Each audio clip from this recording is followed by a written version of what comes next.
ආයිබෝවන් සුබ දවසක් සියලු දෙනාටම. ශ්‍රී ලංකාවේ රාජ්‍ය සේවයේ ගුරු සේවයට උපාධිධාරීන් බදවා ගැනීමේ තරඟ විභාගයට මේ වෙද්දී අයදුම්පත් බාර ගැනීම ආරම්භ කරලා තියෙනවා. අයදුම් කරපු ගොඩාක් දෙනාට දැන් තියෙන ප්‍රශ්නය තමයි ඊළඟට මොකද වෙන්නේ කියන දේ. විභාග දිනය, විභාග ප්‍රවේශ පත්‍රය, විභාගයේ ස්වරූපය මේ සියල්ල ගැන අද මේ වීඩියෝ එකකින් සරලව මම ඔයාලට කියලා දෙන්න බලාපොරොත්තු වෙනවා. ඒක නිසා වීඩියෝ එක අවසන් වෙනකම් බලන්න.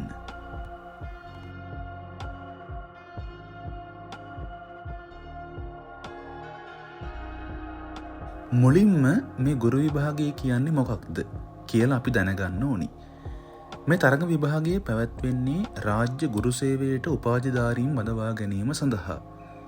අධ්‍යාපන අමාත්‍යාංශයේ යටතේ රජයේ පාසල් සඳහා නව ගුරුවරුන් බඳවා ගන්න තියෙන ප්‍රධාන විභාගයක් තමයි මේක. විෂය අනුව අයදුම්කරුවන් විශාල ප්‍රමාණයක් ඉන්න නිසා මේ විභාගයට ඉතා ඉහළ තරගකාරී බවක් තියෙනවා. අයදුම්පත් වාර ගැනීම අවසන් වුණාට පස්සේ මොකද්ද කරන්න තියෙන්නේ? අයදුම්පත් වාර ගැනීම අවසන් වුණාට පස්සේ ඉදිරියේදී තමයි ප්‍රකාශ කරන්නේ මේ විභාගයේ පැවැත්වෙන දිනය, විභාගයට ඇතුළත් වීම සඳහා අවශ්‍ය ප්‍රවේශ පත්‍රය, විභාග මධ්‍යස්ථානයේ කියන දේවල්. මේ තොරතුරු ප්‍රකාශ කරන්නේ අධ්‍යාපන අමාත්‍යාංශයේ නිල වෙබ් අඩවිය හරහා සහ රජයේ ගැසට් පත්‍රයක් මගින්. ඒක නිසා අයදුම් කරපු අය නිතර මේ වෙබ් අඩවිය පරීක්ෂා කරන එක ගොඩාක් වැදගත්.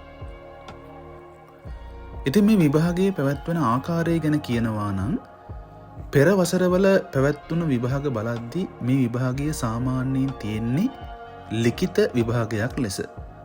ප්‍රශ්න වශයෙන් ගත්තොත් ඔබ අයදුම් කරපු විෂයට අදාළ ප්‍රශ්න, සාමාන්‍ය දැනුමට අදාළ ප්‍රශ්න, අධ්‍යාපනය පිළිබඳ මූලික දැනුම කියන මේ කොටස් වලින් ප්‍රශ්න ඇතුළත් වෙනවා. ඊළඟ දේ තමයි මේ විභාගයේ කොච්චර තරඟයක් තියෙනවද කියන එක. මේ විභාගයට අයදුම් කරන සංඛ්‍යාව ඉතා වැඩි. නමුත් ගුරු සේවයේ පවතින පුරප්පාඩු සීමිතයි. ඒ නිසා සරලව කියනවා නම් විභාගයේ සමත් වුණාම ඔක්කොම හරි කියලා අපිට හිතන්න බෑ. ඉහළ ලකුණු ලබා ගන්න එක තමයි බඳවා ගැනීම සඳහා අත්‍යවශ්‍ය වන්නේ. ඉතින් මේ විභාගයේ අයදුම් කරපු බොහෝ දෙනෙක් කරන වැරදි තමයි අයදුම්පත් පිටපත සුරක්ෂිත නොකර ගැනීම, තෝරාගත් විෂය හරියට පරීක්ෂා නොකිරීම, ජාතික හැඳුනුම්පත් අංකය හෝ උපාධියේ නාමය වැරදිව ඇතුළත් කිරීම. ඉතින් මේවා විභාගයට පෙර හොඳට පරීක්ෂා කරගන්න ඕනේ. ඉතින් විභාගයට සූදානම් වෙද්දී ඔබගේ විෂය හොඳට නැවත අධ්‍යයනය කරන්න, පෙර ප්‍රශ්න පත්‍ර රටාවට හුරු වෙන්න, සාමාන්‍ය දැනුම සහ වර්තමාන තොරතුරු පිළිබඳ හොඳ අවබෝධයක් ලබා ගන්න. ඉතින් ඔයත් මේ ගුරු විභාගයට අයදුම් කරලා තියෙනවා නම් පහලින් කමෙන්ට් එකක් දාන්න. විභාගයට සූදානම් වීම පිළිබඳ හෝ පසුගිය ගුරු විභාගයේ පේපර් පිළිබඳව වීඩියෝ මාලාවක් අවශ්‍ය නම් පහලින් කමෙන්ට් එකක් දාන්න.